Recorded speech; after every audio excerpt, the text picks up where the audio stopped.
When I was in secondary school, there was a thing they used to call periods, dirty blood.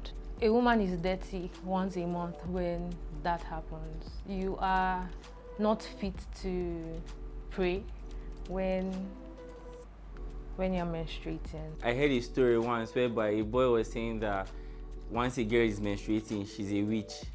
And I'm like, bro, is your sister a witch? When a lady is on her period, she cannot cook. I've heard that some people don't eat food that was cooked by a woman on her period. Like, bro, is the period Maggi or with or without the period? How does it affect the food? There is this silence around period or menstruation. So instead of saying, oh, I'm seeing my period, you begin to use subtle codes. You begin red day, code red, code red. Before I really understood what menstruation was, based on the ads I used to see, you know, all those, what they used to pour was blue. For me, yeah, menstruation looks like something that is very exciting to have.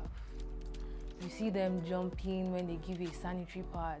Of which, yes, sometimes it's good because you know that month you're not pregnant. Why is the blue thing on this thing and the girls are jumping and like, you know, this kind of questions that you just ask yourself, not like you ask people. You know, and these things shape narratives. Subconsciously, we think, okay, it's not, when women say that they are having cramps, they're probably exaggerating because on the advertisements, on the ad, we didn't see them, you know, curling into a ball or going to hospitals, even though that is the natural, you know, experience of women. When we have to like comprehensively educate both boys and girls alike that, oh, period differs, just like the way women differ, so do their periods differ. It's not always happy. Sometimes you vomit, you have menstrual cramps, you are so weak, there's nausea associated with it. So I think with more awareness and incorporating those side effects that come with menstruation, it will be able to enlighten the public that, oh, when some women do menstruate, these are some signs that come with it. When organizations start to empathize with women more, it will show. Things as little as making a dustbin available in the bathroom. That's a policy on its own. And it's little things like that, by giving women leaves, you know, and understanding that not everybody would, you know, have a cramp, but at least there's an allowance for it.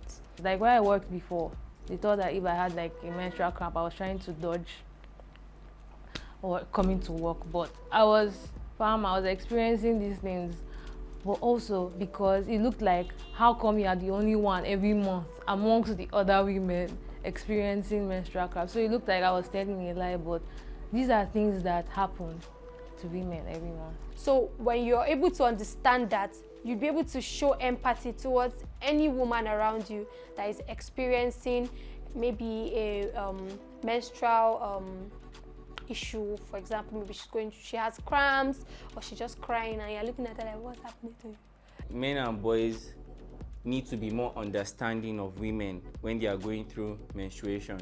They need to be more patient with women and understand that it's a natural process and they have nothing to fear or they have nothing to look at women differently as because of menstruation. It shouldn't be weird, you know, especially for guys to help or to assist. Yeah, I think that's quite easy. Just be intentional. Like my guy's workplace, like in one of their bathrooms, there's like stash of pads. So yeah, I think that's like a major, you know, providing the products that are needed. Okay, I know in some countries there's something called a menstrual leave. So they give women menstrual leaves. I know that Nigeria, maybe someday we will get there.